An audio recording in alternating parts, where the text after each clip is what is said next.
Live. Let's see if it's gonna work. Let's see if it's gonna work. Live? Am I live? Is it working? Is it working? Please tell me it's working. Is anybody here? Is anybody here? Oh my gosh. For those of you who look like I had some people waiting for me to go live, and I went 10, 9, 8, 7, and I hit go, and then my computer froze up. I don't think that YouTube liked me hanging out waiting for the live stream to start that long. I don't know what happened, but I'm here now, and I'm excited to go. Matthew, if you're here, sorry, I lied. But I promise no more. I'm just excited for this live stream. I look forward to doing these. And I was disappointed I didn't get to hang out with you guys yesterday. So today I'm really excited to be here with all of you. I want to show you guys real quick. I got this. Look at that. Yeah, not for sale. This was made by a fan. Thank you, Mom. But it's awesome. It's ginormous. I need to give you a size comparison here. Okay, so this is my iPhone 10, and this is my cup. This is ridiculous. Yeah, it's bigger than it has any right to be. I guess my mom thought all the work I'm doing with both the YouTube channel and all the stuff I just came off from December, all the shows I've been doing, I guess she figured I needed some coffee. So the thing's it's bigger around than my wrist is wide. It's amazing. I love this thing. If you want one, my mother makes custom vinyl stuff. So, you know, t-shirts and cups or just about anything you want. If you want it. Hey, Don, thanks for joining us again, man. So yeah, if you want one, you know, shameless plug to my mother. She's been an active semi-pro hobby for a little while, and I think she wants to take it to a further level. So I'll turn you on to her. If you want some of her stuff, I'll get you guys in touch. Okay. But yeah, the Magic Minute mug. 3M. I think that's trademarked. Oh, so we got Don here. We got Roth Games. Hello to you, wonderful people. I think I might have scared Matthew Ellisor off. In the community tab, I left a little picture. Maybe some of you guys saw it. I was doing a little rock and roll thing. And he's like, okay, I'll come to the live stream as long as you don't do that face again. So of course that's the picture for the live stream. What do we have here? We have Roth is here, Don is here, Elizabeth. Hey Alan, I have a horse competition this week. It's Monday through Wednesday. Oh, that's awesome. Well, that sounds really cool. I tried to learn how to ride a horse, and I didn't get very far. My sister ended up taking the lessons for it, and she said she enjoyed it a whole bunch. But the closest I've ever been to riding of any kind of animals, I got to sit on a longhorn bull and pose for a picture. That was pretty crazy. I have the picture somewhere. If you guys want to see it, I'll post it at some point. But here in Texas, we of course love our longhorns. So, well, at least some of us do. That's not. Hey, my weekend's good, man. How's yours? I've just, I mean, you know, to cut it short. I mean, I've been working a lot onto a bunch of networking events. Had a gig yesterday night. It was pretty cool. And then just doing family stuff today, and then now I'm doing the live stream tonight. So pretty good, well-rounded.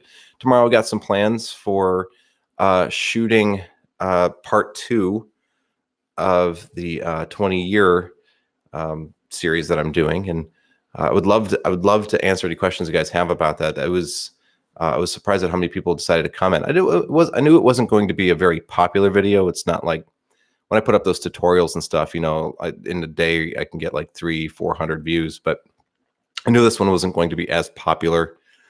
But the people who it was meant for, or who enjoyed that kind of stuff, they're the ones that showed up. So thank you guys for checking it out. And if you have any questions about that, I would love to answer them. And I'd love to talk about that, and something that's really, really close to my heart. So I want to chat with you about it. How did last night go? It was good. It was good. I made a lot of good contacts. This is my first time working with this new client, and I got a very positive review, and I expressed interest in wanting to work with them again. They turned me on to a bunch of people, interdepartmental people that I could also talk to. Got the contact information for the venue, the destination management company that was supplying most of the material goods and planning the party, and made a lot of really good contacts.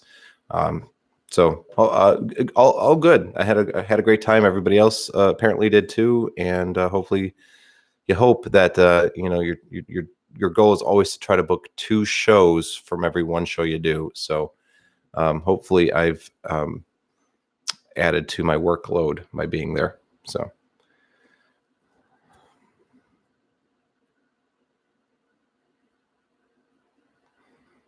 Ring 29, what's up? Represent Ring 29.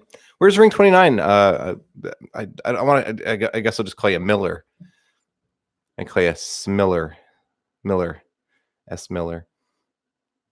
I think you told me where Ring 29 was, because I think you asked me about that earlier, about coming to talk to him. And by the way, since I was asked about that, I have kind of reimagined what I would do for a lecture, and I think I might try to debut this at TAOM this year. I hope to. It's going to be this series, the 20-year series. I'm going to kind of take that and do some stuff and talk about it, and kind of do what we're doing here on YouTube, but do it in real life and answer questions people have. And I think that it'll be a pretty valuable thing and pretty unique thing in the world of magic to be able to share with those who are interested in learning about it. So thank you, Roth. I hope it does too. Little Rock, yeah. Sean, okay, Sean. Now I'll call you Sean. Yes, let's put something together, man. Like, I'd love to come out and see you guys, and of course, it's going to be one of those types of shows or one of those lectures that I remember I got to meet Eugene Berger about maybe 3 or 4 years before he passed away, and he's a sweet guy. I have his business card somewhere still. They gave me with a little autograph on it, and I remember reading some of his work, and then I talked to him about it at the show where I saw him. I saw him at Austin College, about an hour north of where I live, and it was a lecture about the business of magic. It was about, well, specifically restaurant magic. And there was a foreword in the lecture notes that talked about how he had delivered this at some convention in like 1983 or 4 or something like that. And it did not do very well. And it was because not a lot of people showed up. It's because there weren't any tricks being taught. And, I think that, yeah, conventions, most of the people coming to the conventions are just going to check out the new tricks and see what's new this year and all that. It's like CES, if you're into technology, you just want to see the new stuff that's coming out this year, check it out, see what you might pick up later in the year or whatever when it becomes available. But for some of us, we want to spend time around other professional magicians and absorb as much as we can from them, and hopefully cut some of the learning time off of our own journey. And that's why I always attended. And if I can pass that forward to the people that are right for it or want to listen to that kind of stuff, that'd be really cool. I want to ask you guys actually about that. So with this series, I know it's not very. I am so sorry, guys. That's got to sound horrible. I want to ask you about the video. I mean, I know it wasn't super crazy popular or whatever. I mean, it did better than I thought it would, but I was curious to see what y'all thought about this kind of concept for a video, this 20-year back and forth thing where I'm kind of reviewing myself from a standpoint of like a 15-year-old or whatever. I think a lot of you guys said that you wanted me to be less harsh on myself, which has never been easy. I think I've always been a little bit of a my own butt kicker, but I have to be. But I get your point though about maybe softening it up a little bit just to make it so it doesn't look like I'm beating on a 15-year-old, even if that 15-year-old is me. It happened 20 years ago. But it's just very cringy for me to watch. It's very difficult. I think anybody who looks at themselves from that age, I don't think people were ever meant to be videotaped. Memory fades over time for a reason, and you can forget about all the awkward and dumb things you did. But we live in this day and age, and well, now it's all there forever. Yeah, in some ways, I would have liked to have been able to just kind of forget about some of that, but at the same time, it's what helped me get here today, and I shouldn't feel bad about it. I don't think anybody who identifies with 15-year-old me should take my comments directed towards them. It's more about my own personal critique, and it's not meant to go towards anybody else. So okay, let's see. People are just guys. Just I love you guys. You just look at all these comments. I can't even get to all of them. Let's see. Let's see. First question: have you ever rented a small venue and do a show for admission? I found it interesting how you looked back and see how much you've improved.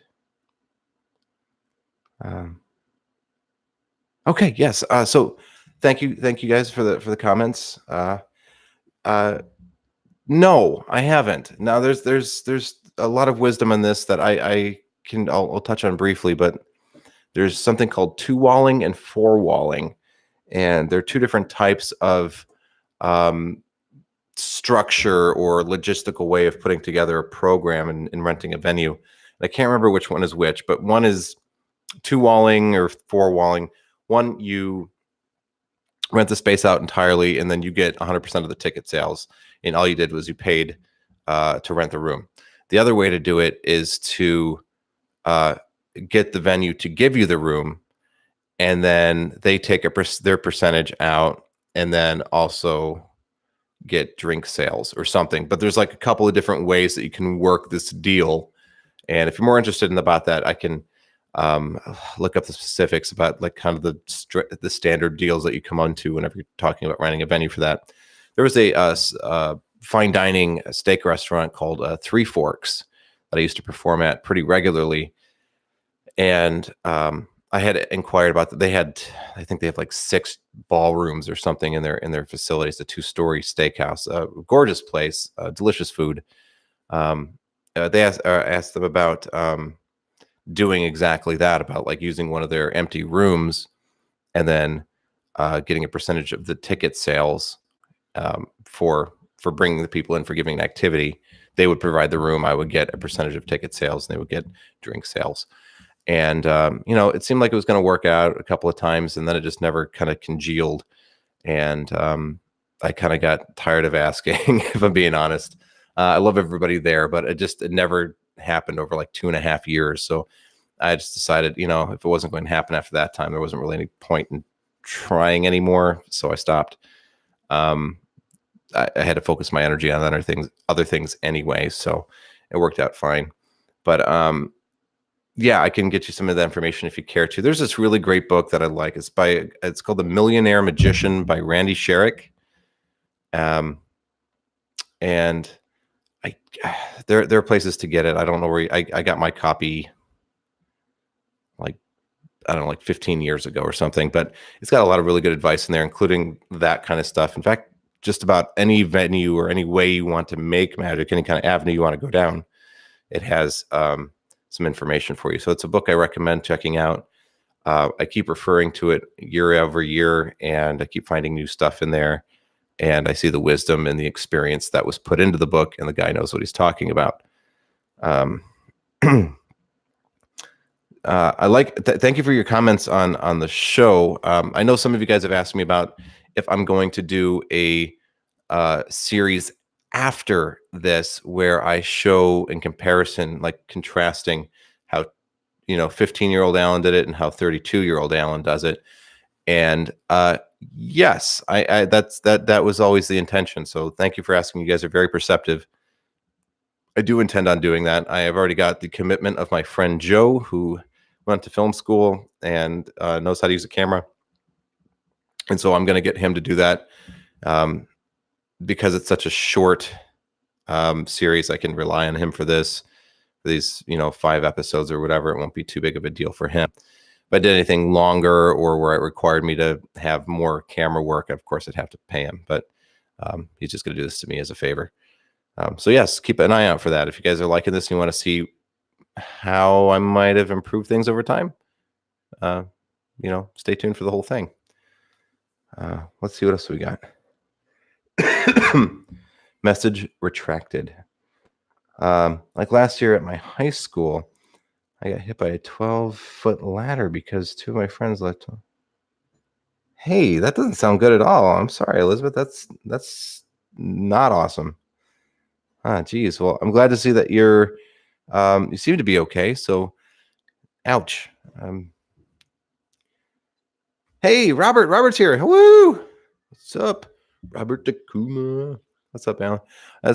I'm doing great, man. It's good to talk to you. You got to get off of that Street Fighter and play something else because I've been dying to play like Apex or something with you. So you gotta expand your horizons and try something else. All right. Love you, bud.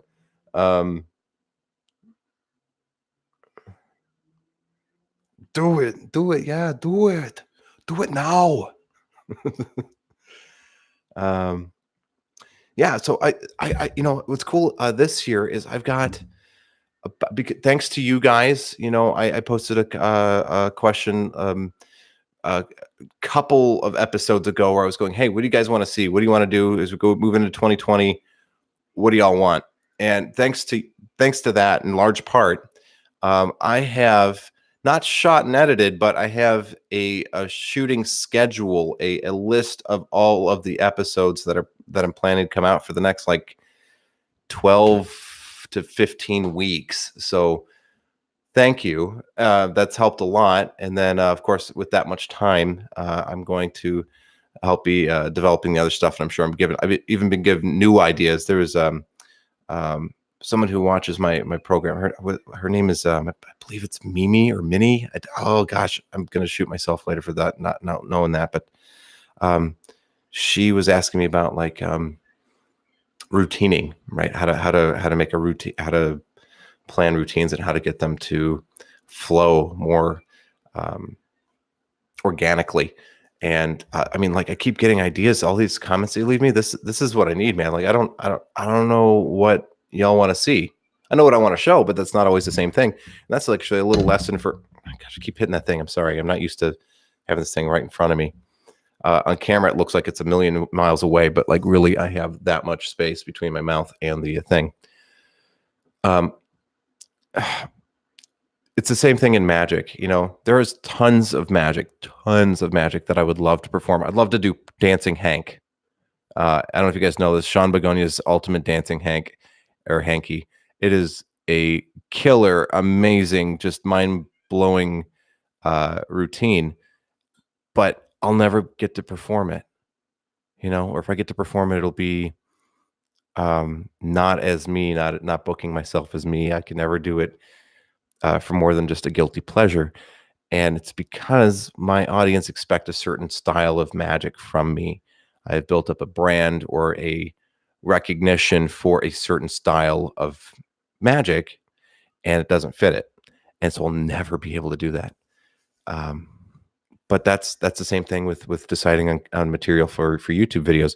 There's tons I'd like to talk about that just wouldn't have general appeal, and I'd lose all you guys. So not all of you guys, but a mass, generality of people would not find it as interesting as I did.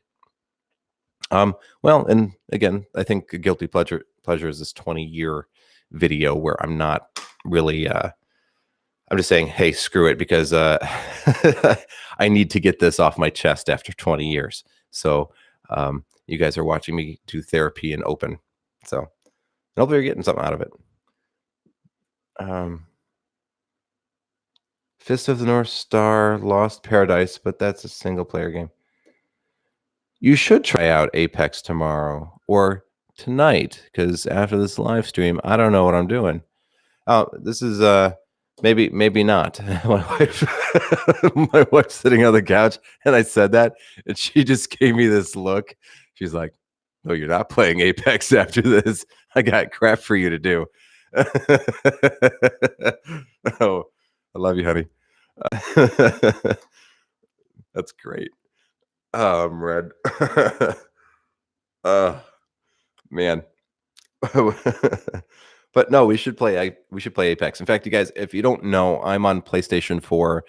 I play as regularly as I can when my schedule allows, we'll say. If I'm not doing this or shooting a video or doing a gig or taking care of a family thing, and I've got, an hour or two to myself, I'll fire up the PlayStation. It's usually pretty late at night here locally, and then I'll play Apex Legends or Poorly, or I'm pretty good at Fortnite, but I think it's because all the other people on there are kids and weren't alive whenever 3D graphics were invented.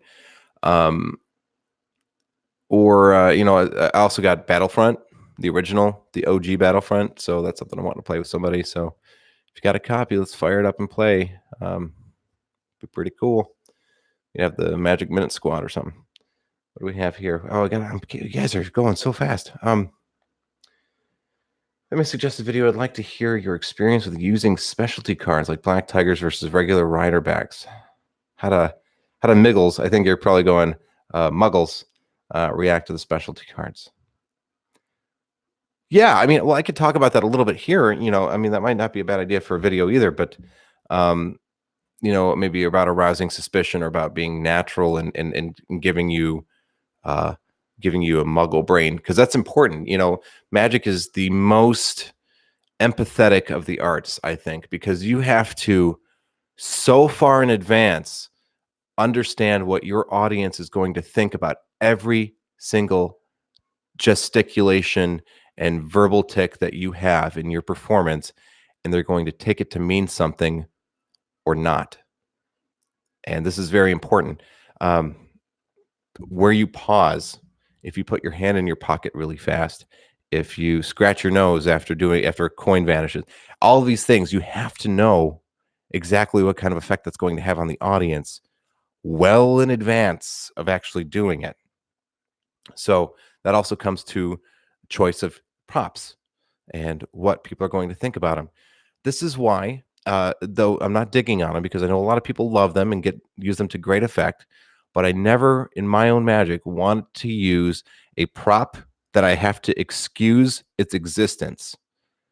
There's a good example would be like a dollar bill tube, okay, or a hot rod. And those are great tricks. And I always suggest that if you're starting in Magic, especially really young people, a hot rod is one of the best tricks you can get to start practicing Magic, because it teaches you a sleight of hand move. It teaches you patter. It teaches you to remember presentation. It's a very good trick for all of that. And it's also pretty inexpensive. But if I have to explain why the prop is there and make it seem normal after an excuse, I'm not using it. Now, there's a lot of magicians that don't care, but for me personally, that's part of my mandate whenever I'm looking for new material.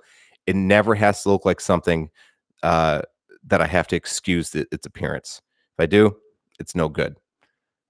Because as soon as you do that, in my mind anyway, as soon as you go, look, here's a brass tube that I found in my grandfather's basement. It's got a little padlock on it, and you just do, and then as soon as you do that, they may not know how the trick worked.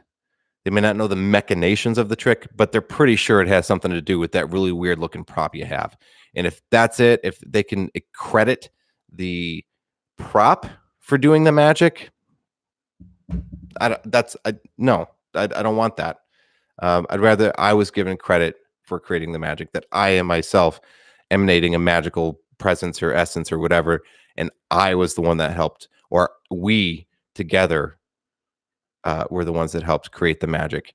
I never want it to be, oh, that's one of those TV magic cards, or that's one of those things. So no, I don't use any custom decks in any of my work. Not that I don't enjoy them. I love them. I have lots of them. I enjoy them here at the house, but I do not perform with them unless it is a themed event and it makes sense.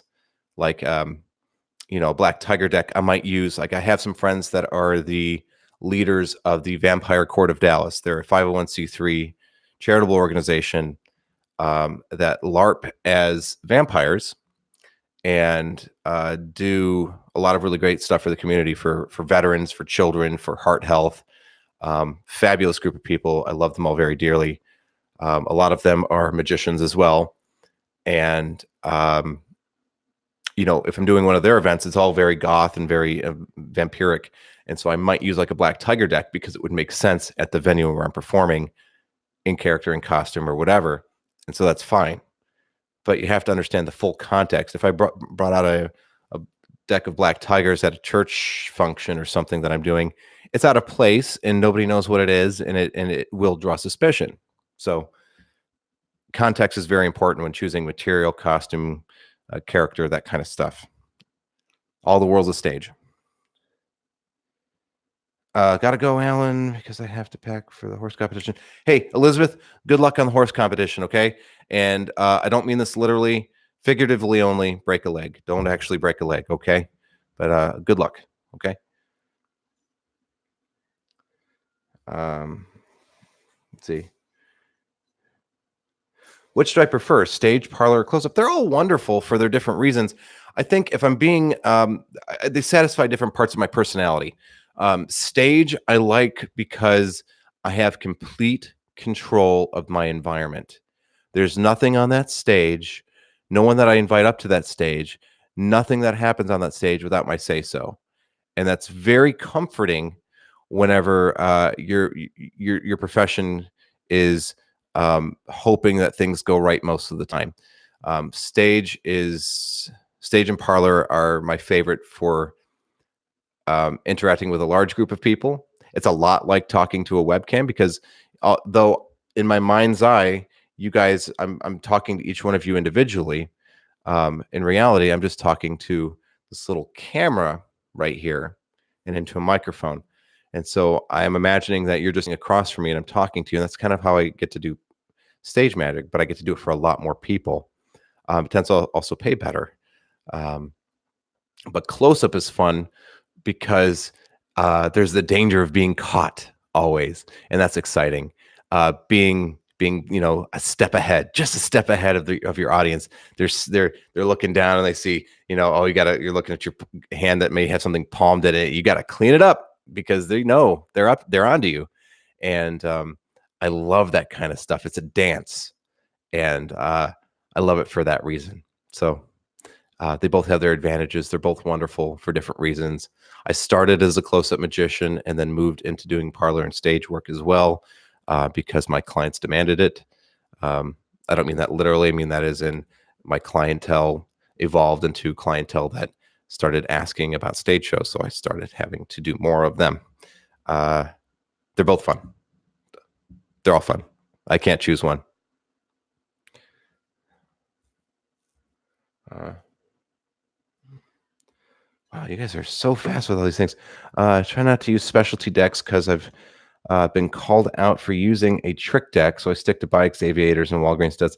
Yeah, and you know what's weird about that too, Robert? That's it's weird because if you were going to use a trick deck of cards, why would you make them so obviously different from a regular deck of cards? Like, it doesn't actually make any sense. If you stop the spectator and you go, wait a minute, if these were trick cards, why would I make them look so weird?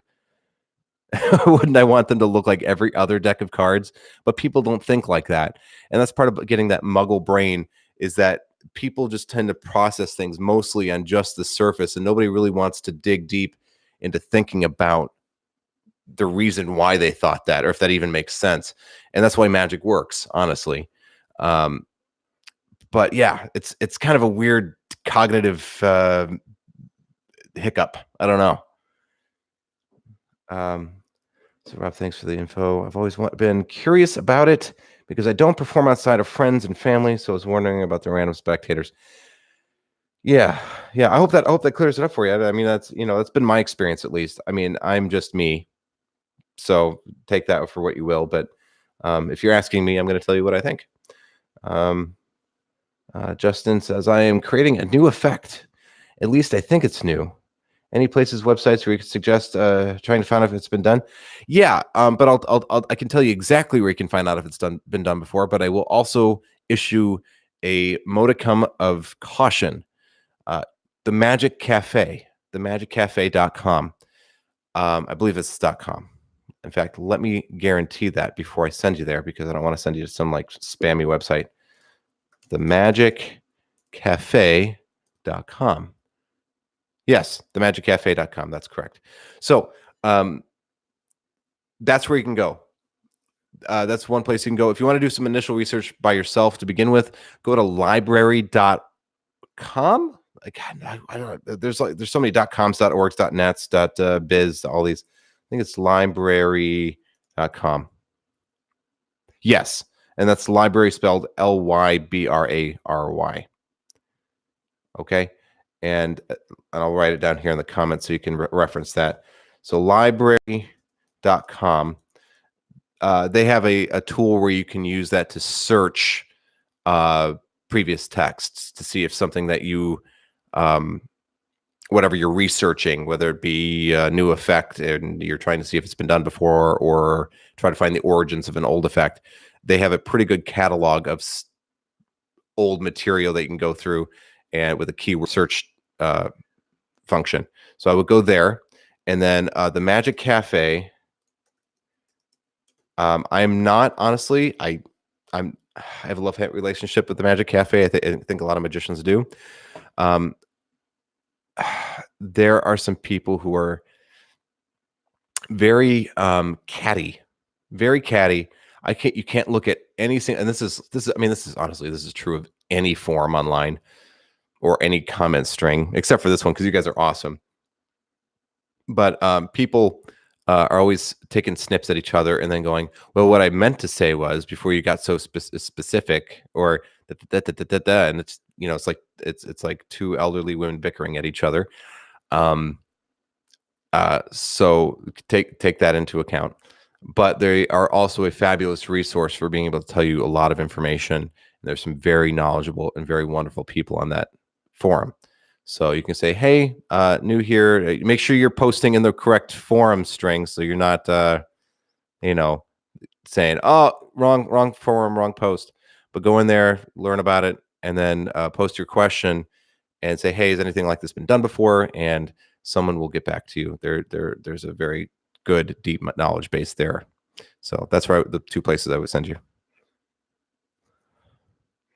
Well, I can tell you card to impossible location is not new, but it depends on the methodology and where it ends up. So I'd be curious to see that. Don't show me anything until you're ready, but I'd be curious to check it out.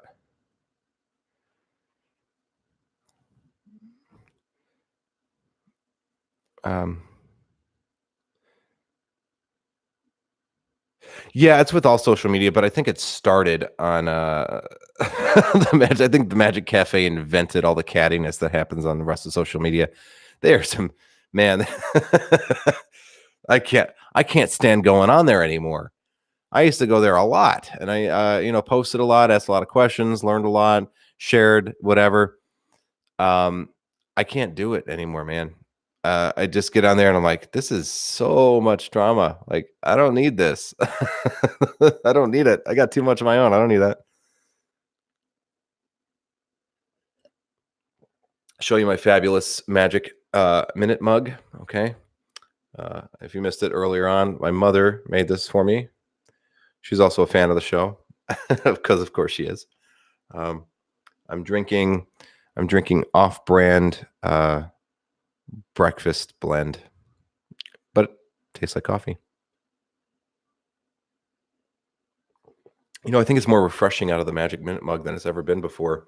I think that this Magic Minute mug has special powers and has imbued me with a an almost superhuman energy and vitality. In fact, I feel like maybe I'm even growing taller. No, it's good. No. Thanks, Mom. I love you. How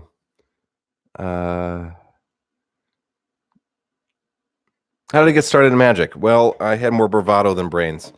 Do you mean my my career, or do you mean like ever? Because they're two different stories, and I kind of break them up into different eras in my own life. Roth, you need this mug. You need to order this. Only $24.95 plus shipping and handling.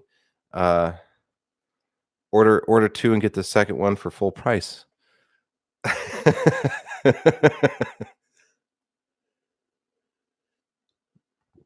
It's a killer mug. I love it.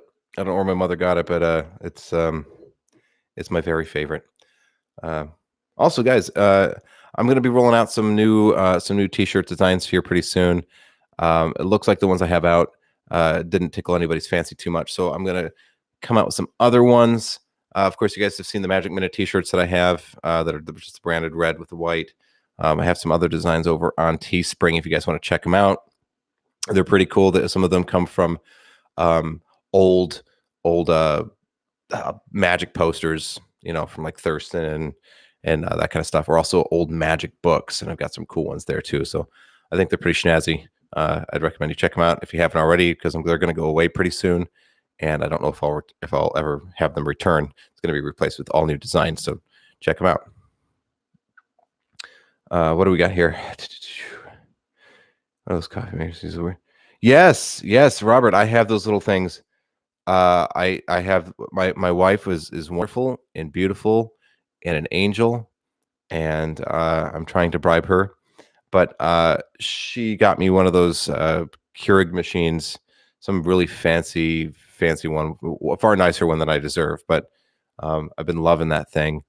I use it nearly daily, and I don't like how much plastic waste it creates. But I hear that a lot of those companies are going to start moving to a biodegradable plastic in the near future, which I hope they do, because it's creating a lot of waste for a cup of coffee. But it's really convenient to push a button, and you have as close to instant coffee as you can actually get. So, not mad. I love it. In fact, guys, sorry, I keep hitting this microphone. No friend discount. Hey, we'll work something out, man. If you really want one, I'll get you hooked up. Okay. Let's see. We got first time. My first time doing magic in public, I was like maybe 11 or 12. I want to say. I was walking around a shopping mall and had a deck of cards in my hand and just forced myself to stop and talk to somebody. It was very painful and awkward, but I did it. And I actually still have the deck of cards somewhere. So I was so excited after I did it. I was like, oh, it's the first time I ever performed in public for strangers. It's so awesome. Right. I wrote the date and stuff on it, and I still have the deck of cards somewhere. That was after me practicing for a long time with my friends and family too, and then just deciding if I was really going to go after this as like I wanted to, I had to start showing more people. There's a couple of reasons for that. One, you want to grow and expand and get other people's perspectives, and you kind of learn how your family responds to your magic. And you want to show it to other people and see how they're going to respond. Gives you new challenges and new ways to practice and new ways to understand other people and work with them. But also because you, as a kid, you've got a limited budget, you're going to run out of material really fast. And your family will only pick a card so many times. This is something you can ask my wife too. I don't ask her to watch card tricks anymore. After 10 years, she's just like, I'm sure it's good, whatever. Leave it alone, show somebody else. She does like watching when I do other magic for other people, but she doesn't really want to help me with tricks anymore. So yeah, you have to push past and start doing it for other people to really grow as an entertainer.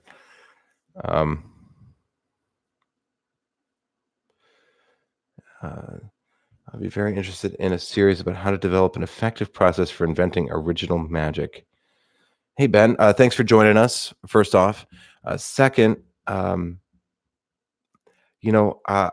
honestly, I don't create a lot of original magic. The magic now I say that, but then there's a differentiation here because original magic has maybe two different connotations for me. First, if you take a trick and you make it and you perform it in such a way that no other person performs it, even this is a marketed effect or an effect that lots of magicians do. Let's say a Rubik's cube thing, or maybe a Stephen Brundage kind of Rubik's cube solve. But if you perform it in a way that no one else has, it's the same mechanics, the same whatever, or looks exactly the same to the audience as far as whether it's a mixed up cube and now it's fixed. But you perform it, you bring your own personality to it. It is yours now. It becomes your routine because you are the only one. I do that with a newspaper tear. I'm the only one that does a newspaper tear the way that I do. And I've shown it to a couple of magicians. They've all said, hey, look, this is, I've never seen it done before that way. And I think it's great. And you should protect it somehow so that it's not used by other people. There's no way really to do that. But yeah, there have been newspaper tears forever. I use, what's his face's? Oh gosh, it'll come to me later.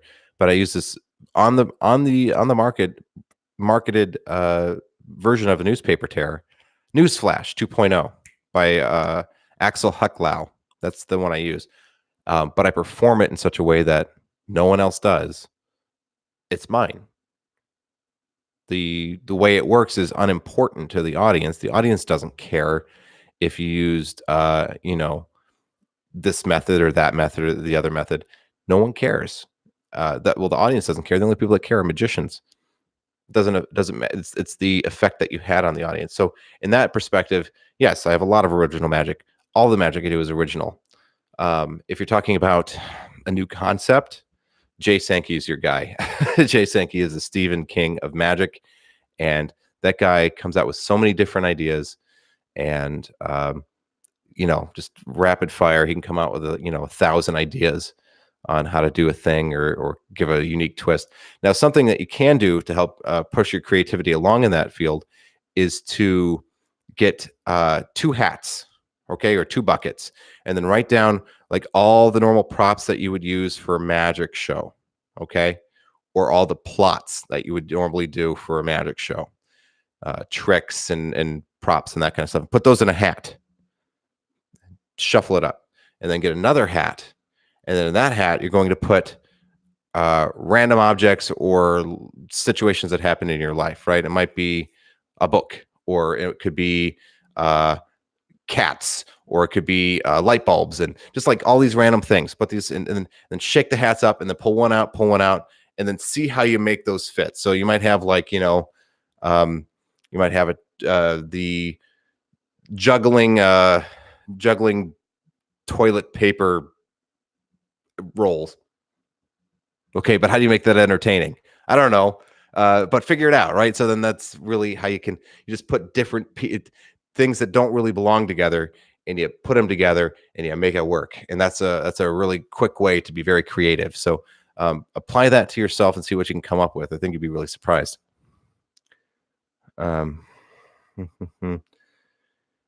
Do I do back of the room sales after any of my gigs? No, but I'm moving more and more into motivational speaking, and I'm considering doing that. CDs and books and that kind of stuff. I am a long way from having a full-fledged motivational speaking career, but it's something that I am working hard towards every day. I'm having to, spend more time working on that than the magic, and so it's really hard when do I push one over the other, and when does the other one take over, because I have a career that pays the bills right now, so why would I want to do that? But back of the room sales are perfectly fine. I know that just about any magician does that, and a lot of magicians make more from the back of the room sales than they ever did from the fee that they got for the show.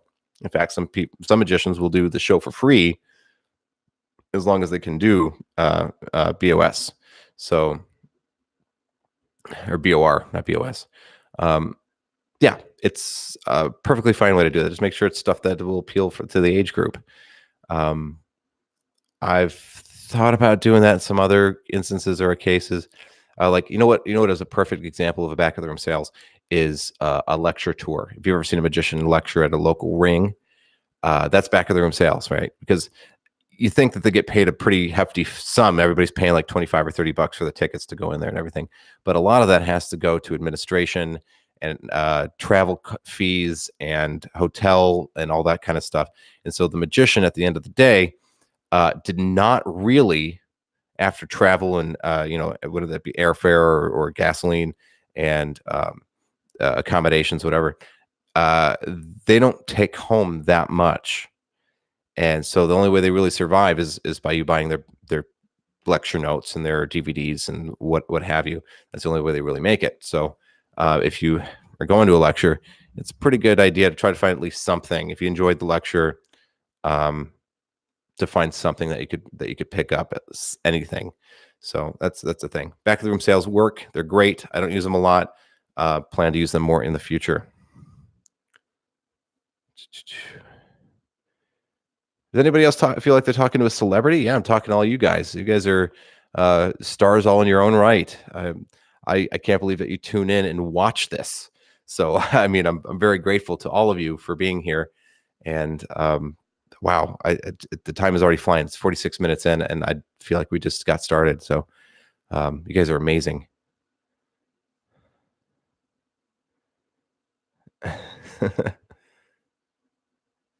Yeah, man. I remember the Skype sessions. Skype sessions. They were awesome. And we're both Texans. Yes, we are. Well, I'm kind of a Texan. I'm a Texan. I'm the father of a Texan. I married a Texas lady. I'm a Texan now. Yeehaw. Pay my taxes here. Hey, it's Corey Cranfield. You guys, Corey is awesome. He's my he's my very best bud. If you guys don't know Corey, everybody say hi to Corey. Corey is a cool dude, and I can't believe he's here today. So this is hi. That's cool. Um, Are there any quick tidbits of info in the legalities of performing at parties for money? Yeah, that wording is it's a little. I'm not really sure what you mean. So I would, if you could rephrase that, I would love to try to answer that because I'm not a lawyer. I can't give legal advice, but um, if I could, if you could rephrase that, I might be able to answer that better. Oh, incidentally, sorry about this, guys. This is from cooking chicken parmigiana the other day. I laid a chicken tenderloin down in the pan, and it went and this oil shot out and burned my tender man flesh. So, look at Corey. He loves you all. It's a freaking love fest here, man. I love this. You know, I hope that as this community tends to grow and evolve and change and everything and get bigger and bigger, that we won't lose the heart that we have here right now, which is everybody who genuinely is friendly and warm to each other, helpful to each other, and I hope that this continues to exist. Yeah, I'm always afraid of as a community expands, you get people who want to be more pig cakey. I said it. No, there's anything wrong with pig cake. But I'm not a fan of that style, and it's a little bit too aggressive for me, and humor is a little disgusting. So, but not trying to not trying to make shots or make waves or anything, but yeah, some of the people on there, man, they're just like they're digging at each other. There's no love there. You don't feel any love.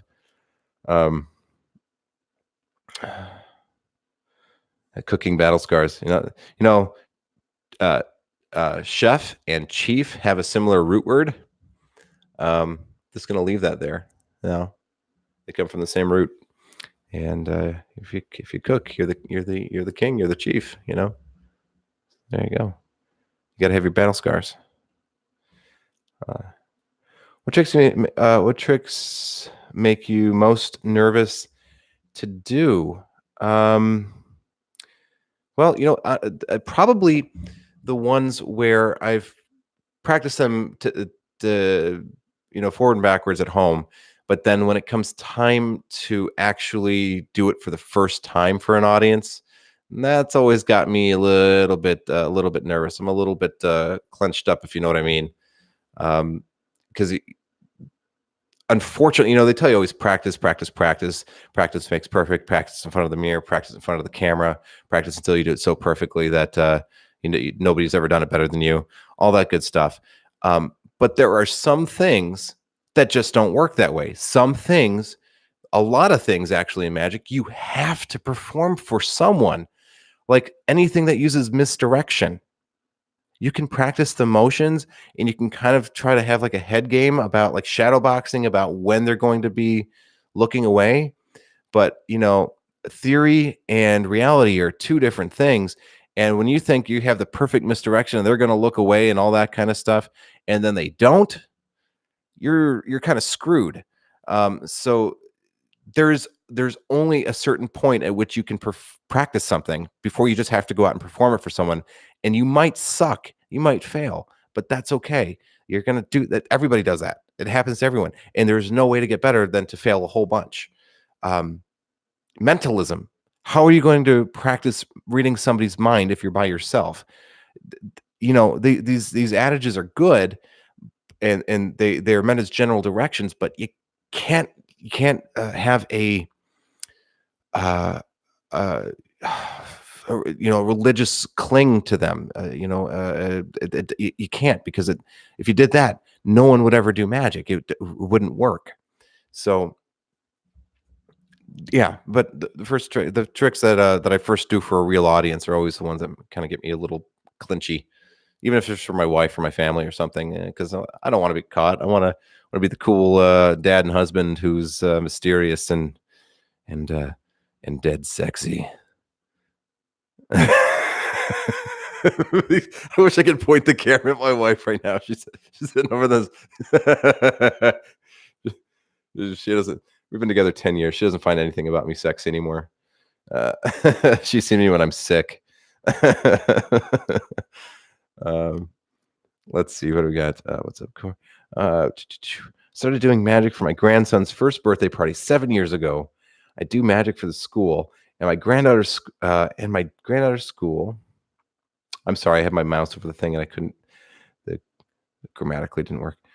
Do kids ask you to do magic for their class? Now, if I'm reading that correctly, do your kids ask you to do magic for their class? My kids are too young. They're not in school yet. My son is 3 or nearly 3, and my daughter is in utero. So she's not doing a whole bunch, but growing right now. That's all she's doing. Sitting in the safest, warmest, happiest place in the world.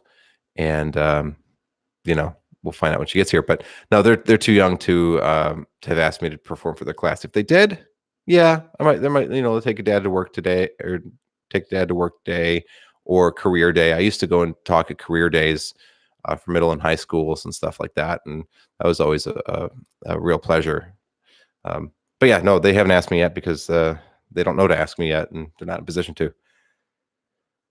Like the forms and agreement papers of paid performances. Don't worry about answering this question so much. I'll do my own research anyway. Just curious what you had. I actually have a lot about that. If you're talking about how to like actually formally book yourself for a program, yeah. Actually, that's something I thought I would get to much later, probably next year on this channel. But it's something I do want to talk about at length, because I have a lot of thoughts on that. And I've actually been shooting randomly as I'm going to shows, or I'm at shows, or I'm about to get to a show or whatever. I've been shooting little tidbit lessons where I'm talking about something that just happened, or it's about to happen, or something that I avoided, or whatever, and was going to put that into a clip or video series talking about that, or maybe even a little mini documentary or instructional training. Yeah, it's something that I have a lot that I talk about, because I've relied on the techniques and principles that I've learned to take care of myself and my family over the last 12 years. So it's very important to me. Minnie. Oh, Minnie. Okay, great. I was so worried I screwed up your name. Thank you. I'm glad you're here. It was not for lack of care. It was for lack of a good brain. I see the two N's together and I see an M sometimes. So Minnie. Got the name right. It's Minnie. I'm going to my first ever magic convention. TAOM in Fort Worth. Yeah. Yeah, Minnie, I do. Hopefully I'll see you there because I'm talking to I'm talking to some of the organizers for that about coming and giving a talk and maybe doing some maybe a performance or something. I was asked about it last year, and now I'm having to kind of navigate that and see if they actually want me to come. I might just go just because it's down the street. Well, Fort Worth's about an hour for me, but that's down the street enough considering that sometimes it's like in you know, what's the name of that city, honey? Further south, Galveston. Sometimes in Galveston or some other Houston, Austin, whatever. Fort Worth it's not too far away from me. There is a lot to check out. The most important thing you need to do is not sleep the entire time you're there. That's not good health advice, but I'll tell you, the best stuff, the coolest stuff that happens after all of the lectures, after everybody's gone to dinner, after most people have gone to bed. The pros will stay up and they're going to play. They're going to do all kinds of crazy stuff. I got to hang out with Michael Amar and Daniel Garcia and sing karaoke at 3 a.m. in an empty room. We just decided we're going to take over the room and go in there and sing karaoke. We had a friend, CJ Johnson, who had his DJ equipment and just was like, yeah, cool. You can use that room. Great. Thank you. And then we went in there and we just did karaoke. It was freaking amazing. I got the video of that somewhere too. I guess I'll bring that up and show that on the channel sometime. But yeah, don't be afraid. Don't be nervous or shy to talk to the pros. They're all there to hang out and have a good time, just like you are. They're all very warm and genuine people. Save a couple, but you'll find out who those people are right away. I won't put anybody on blast, but some people are not very pleasant. But most people are. You should talk to everyone, learn from everyone. Spend as much time as you can with them and do everything after hours. That's when all the cool stuff happens. And switch to have a glass of water after every drink. Okay. Stay at the hotel. That's actually a big one. Stay at the hotel. Don't if you can afford to. That's where all the cool stuff's going to happen after you leave and go home and you go, I'm going to be back here for the lectures at 7 a.m. or whatever. And you're going to miss a whole lot. So hang out. You'll get some really cool stories about hanging out. And hopefully we'll see each other there. I hope we do. So you have a better idea of what I look like than what you look like. I got that little circle, but that's all I got. So if I'm there, seek me out because I hope to see you. Exactly. I was seeing Magicians Chilling. I don't plan on sleeping. That'd be wonderful if you go. I would love to meet you too, Minnie. It's you are all set. You got exactly what you need to be doing. TAOM is a cool one. Yeah. I think you're set up. I think you got the right idea. So you're all right. So, you guys, I'm gonna have to clear off of here before too long, which I hate doing because I have to feel like we just got started and I'm gonna have to go. It's a short live stream, but something I want to ask you guys about is I got some feedback about the 20-year series. You guys think I should hit that little pause button and give myself some more room to talk, not only because of the dubbing of the voices over top of each other, my voiceover and my performance in the video, but also so I can give you guys some more room to hear some of the critiques or things I want to say, both the good things and the bad things. So I know that's a critique and something that you want to see. I'm going to be working on this tomorrow. So if there's any other suggestions or improvements or advice you have on how I approach doing this to make it more effective for you guys to watch and to learn from, that's sound off because this is the last time I'll be able to ask you guys directly before I start doing it. So I would love to hear from y'all. Okay. Oh, by the way, since we're getting close to the end here too, YouTube algorithm garbage, but if you could hit that like button, it sure helps out get my thing working better, because that doesn't sound right at all. My thing working better. Um, no, but it sure helps with the YouTube algorithm. The more likes that they see, you guys have all been engaging and commenting, and it's all wonderful. And but yeah, the thumbs up really help too. They want to see that engagement as they go, yeah, does this video suck or is it good? Should we give this guy the present of more video views, or should we not? So it all actually helps a whole bunch. Thank you. Thank you very much. Let me check, see what else we got here. Living the dream. Living the dream. I am living the dream. This is great. What's not to love?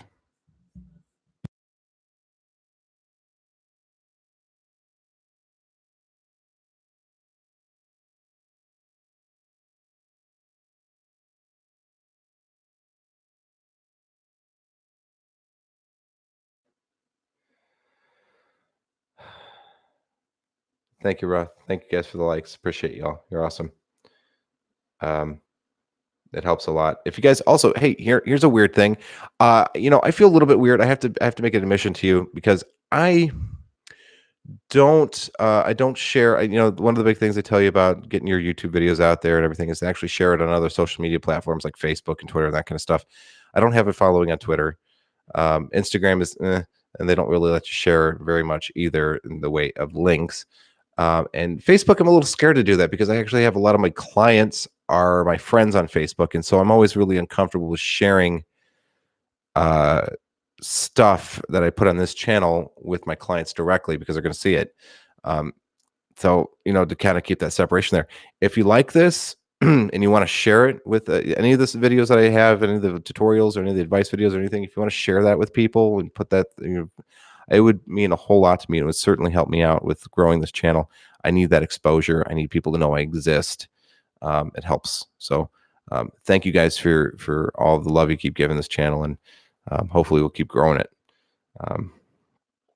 Let's see what we have. Motivational speaking. Ben has a question about motivational speaking is a side job for many magicians. Actually, it becomes a full-time job after a while, and there's a couple reasons for that. The biggest one is, well, magicians, we have a pretty unique perspective on, well, not a unique perspective, but a pretty strong perspective on entrepreneurship and time management and leadership and customer service, because we're a company of one, and we've touched all of these different points that companies care about, and we have made it work without the budget, without the giant sales team, without the marketing, without the HR help. Nothing. We have to do that all by ourselves and create it from an idea up here, and then turn it into reality and make it good enough that we survive. And so people who have overcome that and really built something like that have a valuable knowledge base that they can share with other people, and they should share with other people. And companies find that very valuable. So they hire speakers to come and talk about those kinds of challenges and ways to solve them. Magicians are great also, not only for that reason, but because we're used to talking in front of an audience and being entertaining. A lot of speakers you'll see are not very entertaining. They rely on a series of PowerPoints, and they just read them off. They just turn around, they hit the clicker, and they read each PowerPoint slide, and they think that's speaking. Magicians can be a lot more entertaining, even if they're not doing magic, because they know how to converse with a person or how to be interesting to watch. So that's some of the reasons why. It also pays a lot better than a lot of magic does, and they're taken more seriously in a corporate environment. A lot of the time, you have to overcome this perceived. You get perceived as really hokey.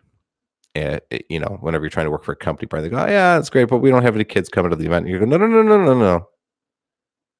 no. I don't work with kids. I work with adults, and it's a different type of material and a different perspective. There's nothing wrong with kids entertainers. They're some of the hardest working, coolest people out there, but being perceived the correct way for the audience that you're trying to reach out to is important. You wouldn't want a high-powered, super serious lawyer person to be entertaining at a kid's birthday party either. So you have to make sure that your messaging is clear for your audience. And when people hear the word magician, they'll make an assumption about you and what you can do and who you are before you even open your mouth or before anything. So it's constantly a prejudice you've got to fight. So that a lot of magicians end up moving to motivational speaking to do what they already do, but to do it more effectively within a company without that prejudice. I hope that answers your question. Um,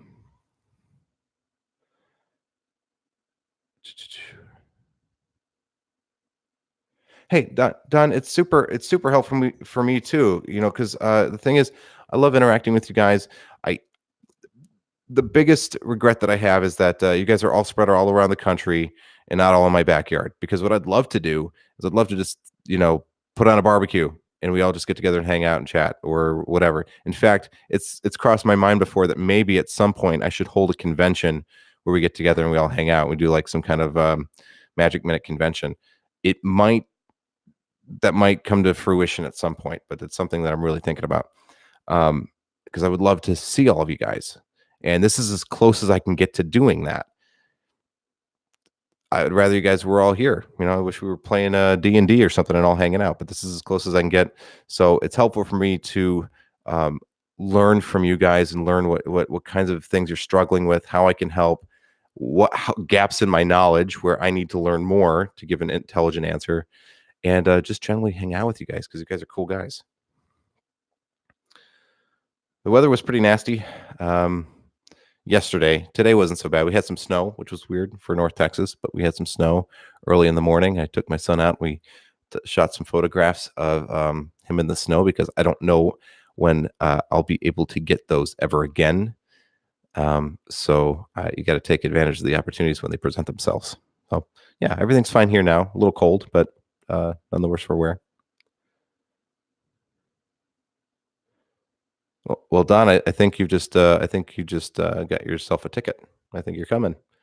So maybe we'll put on a Magic Minute convention at some point. I got to get this thing a little bit bigger. I think to afford the space and all that kind of stuff. But yeah, maybe we'll do that. You guys, I think I'm going to go ahead and sign off. I know my wife needed me to do some stuff after the live stream, so I'm going to go help her. What do you all think of this new thing? Is this a little less grainy, a little less dark, a little easier to see what's going on? I hope that this live stream would be a little bit better looking for y'all. I have not done a good job in previous live streams. It's always a dark, grainy, terrible awfulness. So I hope this was easier to watch and listen to. So you guys have a fabulous night, and I will see you soon. Take care, y'all.